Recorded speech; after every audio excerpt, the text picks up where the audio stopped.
সম্মানিত মুসল্লিন ইকরাম, আজ মাহে শাবান শরীফের প্রথম জুমা। সবাই পড়ি আলহামদুলিল্লাহ।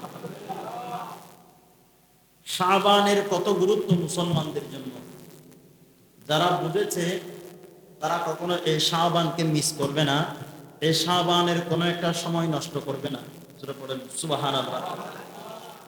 আমরা যখন একটা ঘর তৈরি করব, ওই ঘরের জায়গা কতটুকু হবে, ঘরের তালা কয় তালা হবে, ওই ঘরের জন্য কতটুকু লোহা প্রয়োজন, কতটুকু সিমেন্ট প্রয়োজন, বালি প্রয়োজন, মজুরিতে কত টাকা আসবে, ঘরটা কেমন হবে, ড্রয়িংটা কেমন হবে, ইঞ্জিনিয়ারের ফি কত হবে, সম্মানী কত হবে, সব কিছু আমরা চিন্তা ভাবনা করি।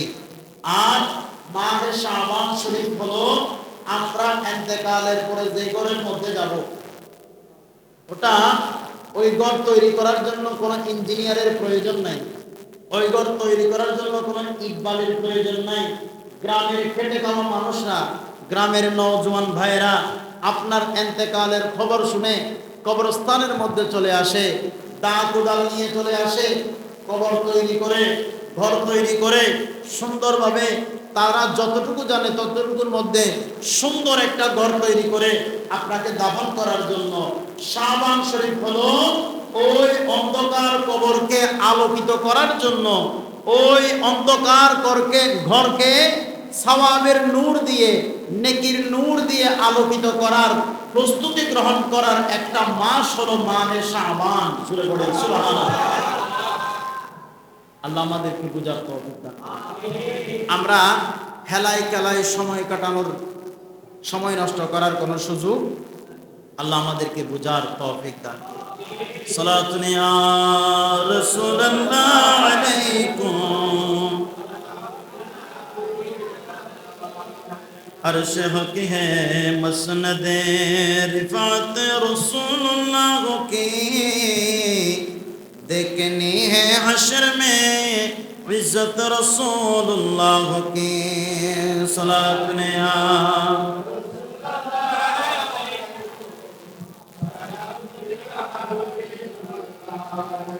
আল্লাহর মেহবুব নবী সাল্লাল্লাহু তাআলা আলাইহি ওয়াসাল্লাম হযরতে আবু হুরায়রা, সবাই পড়ে রাদিয়াল্লাহু তাআলা আন, আজকের খুতবার মধ্যে এই হাদিস কানে এনেছেন।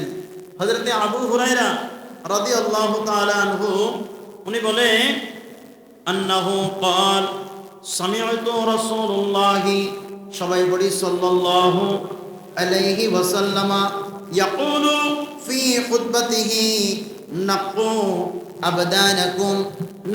আবদানাকুম বিসাওমি শাবানা লিসিয়ামি রমাদান। জোরে পড়ি সুবহানাল্লাহ। আল্লাহর মেহবুব নবী সাল্লাল্লাহু তাআলা আলাইহি ওয়াসাল্লাম খুতবা দিচ্ছেন, খুতবার মধ্যে এই কথাটা হযরতে আবু হুরায়রা শুনেছেন। আবু হুরায়রা রাদিয়াল্লাহু তাআলা আনহু বলে মাহে শাবান শরীফের মধ্যে রোজা রাখো, সওম পালন করো, রোজা রাখো, রোজা এমন ভাবে রাখো, রোজার মাধ্যমে, শাবানের রোজার মাধ্যমে শরীর যেন পবিত্র হয়ে যায়, পাক হয়ে যায়। বলে কেন পাক কেন করা প্রয়োজন? বলেন শাবানের পরে রমজান শরীফ আসছে, রমজানে ইবাদত করার জন্য, রমজানে রোজা আদায় করার জন্য শাবানকে কেন্দ্র করে রোজা বেশি বেশি রাখো, বেশি বেশি রোজার মাধ্যমে রমজানের উদ্দেশ্যে শরীরকে পবিত্র করো, শরীরকে মজবুত করো, শক্তিশালী করো। জোরে পড়েন আল্লাহ নবী বলে শাবানের মধ্যে রোজা রাখো, রমজানকে উদ্দেশ্য করে, রমজানকে কেন্দ্র করে। জোরে পড়েন সুবহানাল্লাহ। রমজান শরীফের ইবাদত একদিনের ইবাদত অন্যান্য সময়ে পুরো বছরের ইবাদতের সমান। জোরে পড়েন সুবহানাল্লাহ। তাই ইবাদত করার জন্য শরীর পবিত্র দরকার, শরীরের মধ্যে শক্তি দরকার, শরীরের মধ্যে এনার্জি দরকার, আল্লাহ পাকের দয়া দরকার। শাবান শরীফে বেশি বেশি রোজা রাখো, রমজান শরীফে ইবাদত করার জন্য। জোরে পড়েন সুবহানাল্লাহ। আল্লাহ আমাদেরকে বোঝার তৌফিক দান করুন। আল্লাহর মেহবুব নবী বলে ফামা মিন আবদি ইয়াসুমু মিনহু সালাসাতা আইয়ামিন ইল্লা গুফিরাত লাহু যুনুবুহু ওয়া ফি রাওয়ায়াতিন উখরা। আল্লাহর মেহবুব নবী বলে যে বান্দা শাবান শরীফের মধ্যে, এই শাবান মাসের মধ্যে 3টা রোজা রাখবে, কয়টা? 3টা রোজা রাখবে, আল্লাহর মেহবুব নবী ঘোষণা দেন ইল্লা গুফিরাত লাহু যুনুবুহু, ওই বান্দার জীবনের সকল গুনাহ আল্লাহ মাফ করে দিবেন শাবানকে ইজ্জত করার কারণে, শাবানে 3টা রোজা রাখার কারণে। একটু জোরে পড়ি না সুবহানাল্লাহ। এই শাবান শরীফ আমাদের জন্য বড়ই গুরুত্বপূর্ণ। আমরা কতই না সময় নষ্ট করেছি। শরীরের মধ্যে জওয়ানি শক্তি থাকলে আমরা মনে করি বুড়া যখন হয়ে যাব, বুড়া বৃদ্ধ বয়সে, বৃদ্ধকালে আমরা ইবাদত বন্দেগী করব। বৃদ্ধকাল পর্যন্ত আপনার আমার হায়াত আছে এরকম কোনো গ্যারান্টি ওয়ারেন্টি? আমার মতো আপনার মতো নওজোয়ান, আমার মতো আপনার মতো অনেক সন্তান, অনেক যুবক ডেলি মুহূর্তে, ঘন্টায়, সেকেন্ডে আল্লাহ পাকের ডাকে সাড়া দিচ্ছেন। আল্লাহ আমাদেরকে বোঝার তৌফিক দান করুন। তাহলে আমরা এই পবিত্র মাসে চেষ্টা করব আল্লাহ পাকের দরবারে ইবাদত করার জন্য, আল্লাহ পাকের দরবারে মকবুল হওয়ার জন্য, আল্লাহ পাকের দরবারে রোজা রেখে আল্লাহকে সন্তুষ্টি করার জন্য। আল্লাহ আমাদের প্রত্যেককে তৌফিক দান করুন। অন্য এক রাওয়ায়াতে আল্লাহর মেহবুব নবী বলে ইউসাল্লি আলান নবী সালাসা মাররাতিন ইনদা ইফতারিহি ইল্লা গফারাল্লাহু লাহু মা তাকদ্দামা মিন যামবিহি ওয়া বারাকা লাহু ফি রিজকিহি। সূরা পড়েন সুবহানাল্লাহ। আল্লাহর মেহবুব নবী বলেন শাবান শরীফের মধ্যে রোজা রেখেছে, রোজা রাখার পরে যখন ইফতারের সময় হয়েছে, আল্লাহর মেহবুব নবী ঘোষণা দেন ইউসাল্লি আলান নবী সালাসা মাররাতিন, ওই বান্দা ইফতার করার সময় আমি নবীর উপরে মোহাব্বত নিয়ে, ভালোবাসা নিয়ে, প্রেম নিয়ে ইফতারের সময় 3বার দুরূদ শরীফ পড়েছে। সুবহানাল্লাহ। কয়বার? আল্লাহর নবী বলেন 3বার দুরূদ শরীফ পড়েছে ইফতার করার সময়। আমি নবী ঘোষণা দিচ্ছি ইল্লা গফারাল্লাহু লাহু মা তাকদ্দামা মিন যামবিহি। আল্লাহর মেহবুব নবী বলে ওই বান্দা পূর্বে যত গুনাহ করেছে, অপরাধ করেছে, পাহাড় পরিমাণ, সাগর পরিমাণ, আসমান পরিমাণ, দুনিয়া পরিমাণ, আমি নবী ঘোষণা দিচ্ছি আমি নবীর উপর দুরূদ পড়ার কারণে, শাবানে রোজা রাখার কারণে আমার আল্লাহ তার পূর্বের যত গুনাহ, সে সকল গুনাহ আল্লাহ মাফ করে দিবেন। শুধু তাই নয়, আল্লাহর মেহবুব নবী বলে ওয়া বারাকা লাহু ফি রিজকিহি, ওই বান্দা মাটি ধরলে স্বর্ণ হয়ে যাবে, ওই বান্দা চাকরিতে গেলে প্রমোশন বেড়ে যাবে, ওই বান্দা রিজিকের জন্য যাওয়ার সাথে সাথে আল্লাহর রিজিকও বাড়িয়ে দিবেন। শাবান শরীফের ইবাদত আল্লাহ পুরস্কার দান করছেন।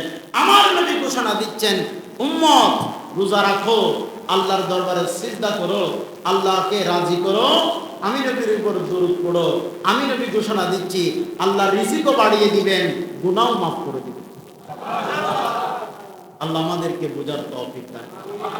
সালাতুন ইয়া রাসূলুল্লাহ আলাইকুম।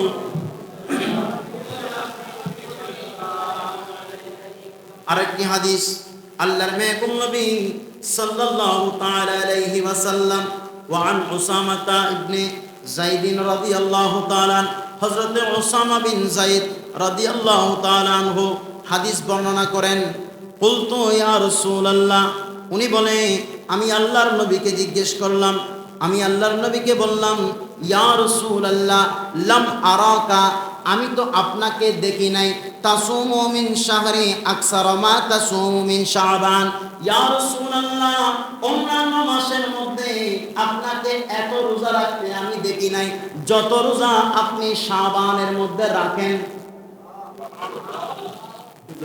সুবহানাল্লাহ। ইয়া রাসূলুল্লাহ, আমি তো আপনাকে এত রোজা রাখতে দেখি না, যত রোজা, যত ইবাদত, যত বন্দেগী আপনি নবী রমজানের আগে শাবান শরীফের মধ্যে আপনি যত ইবাদত বন্দেগী করেন, নবী গো অন্যান্য মাসের মধ্যে এত ইবাদত, এত রোজা আপনাকে রাখতে দেখি নাই। ইয়া রাসূলুল্লাহ, এটার কারণ কি? জোরে পড়েন সুবহানাল্লাহ। আল্লাহর মেহবুব নবী জবাব দিচ্ছেন, ক্বালা, আল্লাহর নবী জবাব দিচ্ছেন, হুয়া শাহরুম মুবারাকুন, এ আমার সাহাবী শুনো, এটা হচ্ছে মুবারক মাস। সূরা পড়েন সুবহানাল্লাহ। শাবান মাস মুবারক মাস। আমার নবী ঘোষণা করে, এ আমার সাহাবী শুনো, শাবান মাস হলো মুবারক মাস। এটা মুবারক মাস, তুরফাউ ফীহিল আমালু ইলা রাব্বিল আলামিন। সূরা পড়েন সুবহানাল্লাহ। শাবান মাসের মধ্যে আল্লাহর দরবারে বান্দার আমলনামাগুলো পেশ করা হয়। আমরা কি করি না করি, আমাদের ভালো মন্দ যত আমলনামা, আমার নবী বলে শাবান শরীফের মধ্যে বান্দার আমলনামাগুলো রব্বুল আলামিনের দরবারে পেশ করা হয়। জোরে পড়েন সুবহানাল্লাহ। ইয়া রাসূলুল্লাহ, তো আপনি রোজা রাখেন কেন? আমলনামা আল্লাহর দরবারে পেশ করা হয়, আপনি রোজা রাখেন কেন? আল্লাহর মেহবুব নবী বলে, ফাউহিব্বু, আমি চাই, আমি নবী চাই, আইয়া আরাদা আমালি ওয়া আনা সাইমুন। আল্লাহর মেহবুব নবী বলে, আমি চাই যখন আমার আমলনামা আল্লাহর কাছে যাবে, আমার আপনার আমলনামা আল্লাহর কাছে যাবে, আল্লাহ যখন কুদরতি দৃষ্টি দিয়ে আমলনামা দেখবেন, ওই সময়ের মধ্যে আমি চাই আমি যেন রোজা অবস্থায় থাকি। বান্দার আমলনামা আল্লাহ দেখবে, আল্লাহ বান্দার আমলনামা দেখছেন, আর বান্দার রোজা অবস্থায়, পড়েন না সুবহানাল্লাহ, আমার আমলনামা আপনার আমলনামা আল্লাহ দেখছেন। তো আমার আল্লাহর কাছে কোনো কিছু তো গোপন নাই। বান্দার আমলনামা যখন আল্লাহর দরবারে পেশ করা হবে, ওই বান্দার রোজা অবস্থায় থাকবে, রোজা রাখে আল্লাহর জন্য, রোজার প্রতিদান দেয় আল্লাহ। আমার আল্লাহ যখন আপনাকে রোজা অবস্থায় পাবে, আপনার আমলনামা আমার আল্লাহর সামনে, মুনিবের সামনে, গোলামের আমলনামা, গোলাম রোজা রেখেছে আল্লাহর জন্য, ওই আমলনামার মধ্যে ভুল ত্রুটি থাকলে রোজার কারণে আমার আল্লাহ তার জীবনের গুনাহগুলো মাফ করে দেবে। আল্লাহ আমাদেরকে বুঝার তৌফিক দান। সেজন্য মাহে শাবান এটা আগামী বছর পাবো এরকম মনে করার কোনো সুযোগ। শাবান শরীফের আজকে প্রথম জুমা, এরপরে রমজান শরীফ। রমজান শরীফ আসার আগে আগে আমাদের প্রস্তুতি দরকার আছে না? কিসের প্রস্তুতি? আমরা কি বড় ব্যবসা করব? আমরা যুদ্ধ করব? আমরা বড় বড় বিল্ডিং বাঁধবো? এই প্রতিযোগিতা না, আমাদের প্রতিযোগিতার প্রয়োজন। আমরা নিজের আত্মশুদ্ধি, নিজেকে পরিশুদ্ধ করব।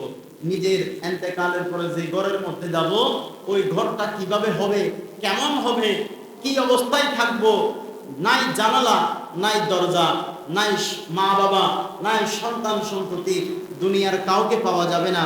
ওই জায়গায় গেলে যাকে পাওয়া যাবে, যার দয়া পাওয়া যাবে, উনি হচ্ছেন আল্লাহ রাব্বুল আলামিন, আর যাকে পাওয়া যাবে উনি হচ্ছেন রাহমাতুল লিল আলামিন। সেটা বলেন সুবহানাল্লাহ।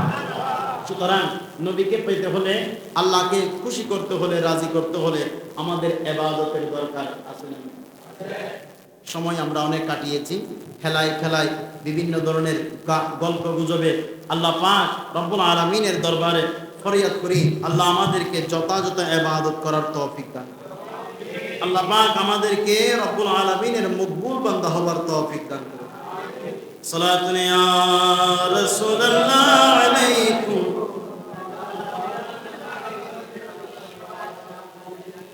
আল্লাহর মেহবুব নবী সাল্লাল্লাহু তাআলা আলাইহি ওয়াসাল্লাম, আমরা যে গুনাহ করব নবী জানেন, গুনাহগুলো ক্ষমা করার জন্য, ক্ষমা পাওয়ার জন্য সিস্টেমটাও নবী করে দিয়েছে। একটু জোরে বলেন না সুবহানাল্লাহ। কিয়ামতের ময়দানে যখন বান্দাকে উপস্থিত করা হবে, কাউকে ঘাড়ে ধরে, কাউকে কানে ধরে, কাউকে টেনে হিসড়ে, কাউকে লাশের মতো টেনে টেনে, কাউকে গরুর মতো করে বিভিন্ন অপমানজনকভাবে কিয়ামতের ময়দানে কবর থেকে বান্দাদেরকে উপস্থিত করা হবে। ওই কঠিন সময়ের মধ্যে আল্লাহর মেহবুব নবী সাল্লাল্লাহু তাআলা আলাইহি ওয়াসাল্লাম ঘোষণা দিচ্ছেন, ক্বালা মান সামা সালাসাতা আইয়ামিন মিন শাবান, যে বান্দা শাবান শরীফের মধ্যে 3টা রোজা রাখবে, 3 দিন রোজা রাখবে, বাসাহুল্লাহু ইয়াউমাল কিয়ামাতি আলা নাকাতিম মিন নুকি, আলা নাকাতিম মিন নুকি।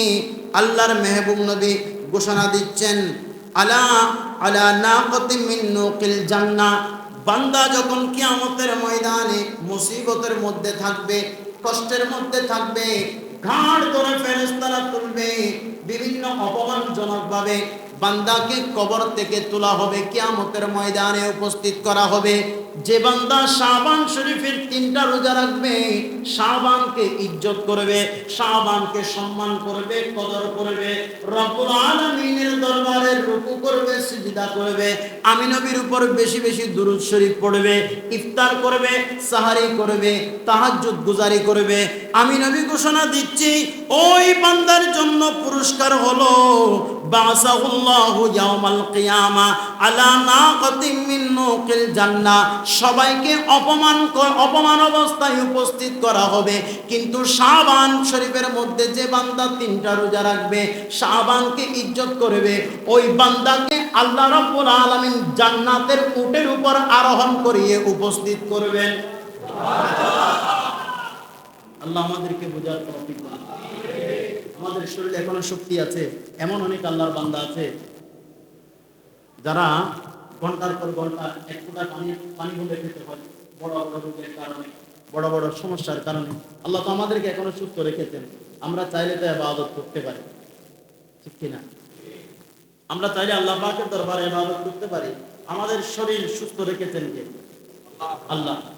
শাবান শরীফের মধ্যে আপনি বেশি বেশি ইবাদত করেন, আল্লাহ আপনাকে সারা বছর সুস্থ রাখবে। কারণ আল্লাহ নবী তো বলেছেন রিজিক বাড়িয়ে দিবেন। রিজিকের মধ্যে সুস্থ থাকা, এটাও রিজিক। রিজিকের মধ্যে সম্মান পাওয়া, এটাও রিজিক। রিজিকের মধ্যে আল্লাহ আপনাকে কামিয়াব করা, যেদিকে যান মাটি ধরলে যেন স্বর্ণ হয়ে যায়, এটাও রিজিক। সূরা পড়েন সুবহানাল্লাহ। সেজন্য আমাদের যুবক ভাইয়েরা, আমাদের পর্দার আড়ালের মা বোনেরা, এলাকাবাসীরা, আমরা চেষ্টা করব এই শাবান শরীফে বেশি বেশি ইবাদত করার জন্য, বন্দেগী করার জন্য। আল্লাহ আমাদেরকে এই ইবাদত বন্দেগীর মাধ্যমে শাবান শরীফ, শাবান মাসকে অতিবাহিত করার তৌফিক দান করুন। ইবাদত যখন করবেন, বান্দা যখন ইবাদত করে ওই বান্দা আবেদ হয়ে যায়। আবেদ মানে আল্লাহর দরবারে মকবুল হয়ে যায়। সুবহানাল্লাহ। আগামীকাল হযরত কাবলায়ে আমলের উরুস শরীফ, উনি আল্লাহর দরবারে এতটা ইবাদত করতেন, এত ইবাদত করতেন, দুনিয়াদারির হুঁশহালের মধ্যে ছিলেন না। আপনারা এখন দেখছেন যাকে যাকে লক্ষ লক্ষ কোটি কোটি মানুষ যায়, কোটি যায়। আজ থেকে 100 বছর আগে এগুলো যাবার কোনো সুযোগ, 120তম উরুস শরীফ আগামীকাল, 120 বছর আগে এই ধরনের সিস্টেম ছিল না। যার কাছে কাঁঠাল ধরেছে, সেই কাঁঠাল নিয়ে দৌড়ে চলে গিয়েছেন হযরত কাবলার দরবারে। যার কাছে মুরগি ছিল, সেই মুরগি নিয়ে চলে গিয়েছে। যার কাছে হাঁস ছিল, সে হাঁস নিয়ে চলে গিয়েছে। আল্লাহর ওলিদেরকে যেভাবে তাআযীম তখন করতে হয়, তখন সেভাবে করেছিলেন। সুবহানাল্লাহ। ওনার ইবাদত বন্দেগী, উনি এমন ভাবে আল্লাহ পাকের দরবারে মকবুল হয়েছেন। ওনার ইবাদতের স্পিড এমন ছিল, ওনার সিজদার তাসির এমন ছিল, সিজদা দিলে আল্লাহর দরবারে কবুল হয়ে যেত। সেজন্য আমাদের ইবাদত বন্দেগী দরকার আছে না? ওনার দরবারে জিয়ারত করার জন্য, ওনার সাথে দেখা করতে গিয়েছেন, কিছু কথাবার্তা বলবেন, সামান্য কিছু কথাবার্তা বলবেন, হাদিস কোরআন নিয়ে আলোচনা করবেন। হযরত আমিনুল হক ফারহাদাবাদী রাহমাতুল্লাহ আলাইহি আল্লাহর ওলি হয়ে গিয়েছেন। ওনার দরবারে ভাই আসছে না, ভাইকে আনার জন্য হযরত আব্দুস সালাম বুসরি রাহমাতুল্লাহ আলাইহি গেলেন। হযরত কাবলায়ে আলম কাঞ্চনপুরীকে যেভাবে আল্লাহর ওলি বানিয়ে দিয়েছেন, আব্দুস সালাম বুসরি রাহমাতুল্লাহ আলাইহিকেও আল্লাহর ওলি বানিয়ে দিয়েছেন। সেজন্য ইমাম শেরে বাংলা রাহমাতুল্লাহ আলাইহি উনি তো ওই আউলিয়া ইকরামের বোর্ডের দায়িত্ব ছিলেন। উনি জানতেন কার কাছে গেলে কি পাওয়া যায়, সেটা জাতির কাছে প্রকাশ করেছেন। সুবহানাল্লাহ।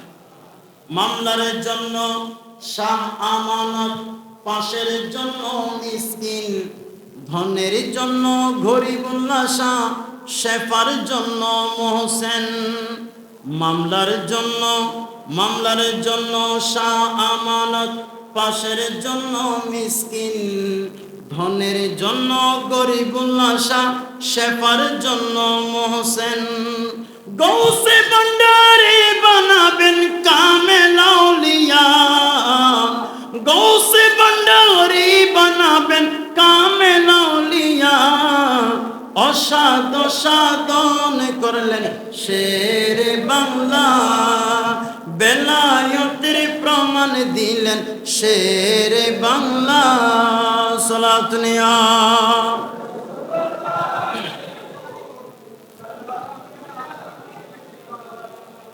আল্লাহ আমাদেরকে বোঝার তৌফিক দান করুন। সেজন্য আগামীকাল হযরত কেবলায়ে আলমের উরুস শরীফ আমরা সবাই যাওয়ার দরকার আছে না? আছে। কারণ ওনারা আল্লাহর দরবারে মকবুলকৃত বান্দা। আমরা তো চেষ্টা করি, পারি না, আমাদের দুর্বলতা আছে, কিন্তু তাদের জন্য কোনো দুর্বলতা নাই। তারা দুনিয়া চান নাই, আপনি দেখাতে পারবেন না, ইতিহাসের মধ্যে কোথাও নাই। হযরত কেবলায়ে আলমের ইন্তেকালের আগে একতলা একটা বিল্ডিং বেঁধে ওনার আওলাদদের জন্য রেখে গিয়েছেন, 10 তলা একটা বিল্ডিং বেঁধে রেখে গিয়েছেন, এমন কোনো নজির নাই। ওনাদের দিন দুনিয়া, ওনাদের দোনো জাহান ছিল আল্লাহ এবং আল্লাহ রাসূলের জন্য। ওনাদের দুই জাহান ছিল আল্লাহ এবং আল্লাহ পাকের মেহেরবানি, আল্লাহ পাকের দয়ার জন্য, আল্লাহ পাকের দয়ার জন্য ওনাদের দু জাহান ছিল। আল্লাহ আমাদেরকে সেভাবে আমল করার তৌফিক দান করুন। অনেকে বলে আমি আজকে 40 বছর ধরে 50 বছর ধরে মাসকান্ডা শরীফ যাচ্ছি, হযরত কেবলায়ে আলমের দরবারে যাচ্ছি, কিন্তু আপনি এতবার যাওয়ার পরেও আপনার কোনো পরিবর্তন নাই। ওই জায়গার মধ্যে হুজুর আমির জামান রহমাতুল্লাহ আলাইহি একবার গিয়ে নিজেকে পরিবর্তন করে ফেলেন। নিয়ত, আমাদের নিয়ত। সেজন্য কিছু কিছু সময় কিছু কিছু শ্লোক শোনা যায়, খাই পুস্তক মাধ্যম পার গৌসুল আজম মাইজভান্ডার। এর আগে বলতো বাবা ভান্ডা গৌসুল আজম মাইজভান্ডারি আন্ন খাইম বাইন তরকারি। যারা বাইন তরকারি খেয়েছে তারা আল্লাহর ওলি হয়ে গিয়েছে। আর আমরা দুষ্ট মাংস খাচ্ছি, আমাদের ভিতরে এখনো কোনো পরিবর্তন হচ্ছে। আল্লাহ আমাদেরকে বুঝার তৌফিক দান করুন। নিয়তটা যদি সহি থাকে, আল্লাহর ওলির দরবারে বসার সাথে সাথে তকদির পরিবর্তন হয়ে যায়। নিগাহে বলি মে ये तासीर देखी, निगाहे बली में ये तासीर देखी, बदलती हजारों की तकदीर देखी। আল্লাহর ওলির দরবারের সামনে বসলে আল্লাহর ওলির নজর যদি আপনার তকদিরে পড়ে যায়, আপনার তকদির পরিবর্তন হয়ে যাবে। আল্লাহ আমাদেরকে বোঝার তৌফিক দান করুন। আমি যাচ্ছি আল্লাহর ওলির দরবারে, নিয়ত থাকবে আল্লাহর ওলির ভালোবাসা, মহব্বত। কারণ আমার তো ওই কোয়ালিটি নাই, আমি আল্লাহর দরবারে চাইলে পাবো, এই কোয়ালিটি আমার কাছে নাই। আমার ভিতরে হিংসা, আমার ভিতরে পরনিন্দা, আমার ভিতরে রিয়া, আমার ভিতরে তাকাব্বুরি, আমার এইগুলার কারণে আল্লাহ পর্যন্ত পৌঁছা সম্ভব নাই। সেজন্য আমি আল্লাহর কাছে পাবো কার কাছে গেলে? আল্লাহর ওলিদের কাছে গেলে। জোরে পড়েন সুবহানাল্লাহ। যাচ্ছি আল্লাহর দরবারে। কেউ যদি বলে যাচ্ছ কোথায়, তুমি তো বড় মুসিবতে, আমরা মুসিবতের মধ্যে বললে আল্লাহর ওলিদের দরবারে ছুটে যাই, ঠিক কিনা? আল্লাহর ওলিদের দরবারে ছুটে যাচ্ছি, প্রশ্ন করা হয়, প্রতিমধ্যে আটকানো হলো, যাচ্ছ কোথায়? বলে গৌসুল আজম মাইজভান্ডার শরীফে যাচ্ছি, গৌসুল আজম মাইজভান্ডারের দরবারে যাচ্ছি। কেন যাচ্ছ? বলে আমি মুসিবতের মধ্যে আছি, সমস্যার মধ্যে আছি। আর সমস্যা তো সমাধান করে আল্লাহ। মাসপাড়া শাহী জামে মসজিদ আছে না, ওখানে যাও না। বলো ওখানে কে আছে? বলো ওটা তো আল্লাহর ঘর, আল্লাহ আছে। বলো গৌসুল আজম মাইজভান্ডারের মধ্যে যিনি শুয়ে আছেন, উনি আল্লাহকে রাজি করে শুয়ে আছেন। সেজন্য ওনার কাছে যাচ্ছি, ওনার কারণে যেন আল্লাহ আমার সমস্যা সমাধান করে দেয়। আল্লাহ আমাদেরকে বোঝার তৌফিক দান করুন। আল্লাহ পাক আমাদেরকে আমল করার তৌফিক দান করুন। আগামীকাল মাইজভান্ডার শরীফে যাবেন এবং যারা হাদিয়া নিয়ে যাবেন, মহিষ নিয়ে যান, গরু নিয়ে যান, কয়াল নিয়ে যান। এখন তো বর্তমান সময় তো ফেসবুকের সময়, অনলাইন মিডিয়ার যুগ। আপনারা এমন কোনোভাবে নিয়ে যাবেন না যেটা হাদিয়া নিবেন ওটাকে কোনো কষ্ট দিবেন না। হুজুরদেরকে হাদিয়া দেন, এটা একটা প্যাকেট করে দেন, ঠিক কিনা? সম্মানের কারণে আমরা যে হাদিয়াটা আল্লাহর দরবারে পেশ করব, এটা আমাদের জন্য সম্মানের, ঠিক কিনা? এটা আমাদের জন্য সম্মানের। ওটাকে আদর করবেন, গোসল করাবেন, সাজাবেন। অনেক সময় দেখা যায় মহিষের পিছন দিয়ে বিভিন্ন ধরনের আক্রমণ, কাঁটা দিয়ে আঘাত করে মহিষ কষ্ট পায়, পশু কষ্ট পায়, জানোয়ার কষ্ট পায়। তাদের আমাদের আল্লাহ বলিরা তো এই শিক্ষা আমাদেরকে, আপনারা কি মনে কষ্ট নিচ্ছেন? আরে জীবন কখনো মশাও মারে নাই আল্লাহ বলিরা। আমি আপনি এই কষ্ট দিলে এটা কি আল্লাহ বলিরা খুশি হবে নাকি বেরাজ হবে? আর আল্লাহ বলি যদি আমার আপনার উপর বেরাজ থাকে, আল্লাহকে খুশি করা যাবে? সেজন্য যারা হাদিয়া নিয়ে যাবেন, অবশ্যই হাদিয়া নিয়ে যাবেন। আল্লাহ ওলিদের দরবারে হাদিয়া নিয়ে গেলে সেটা কখনো বিফলে যায় না। হাদিয়া নিয়ে যাবেন, নিয়ে যাওয়ার সময় এটা যেন সম্মানের সহিত নিয়ে যাওয়া যায়, যেন তাকে কোনো কষ্ট দেওয়া না হয়। কারণ অল্প কিছুক্ষণের পরে আল্লাহর ওলির দরবারে আল্লাহর জন্য এই হাদিয়াটা জবাই করা হবে। আল্লাহ পাক আমাদেরকে বোঝার তৌফিক দান করুন।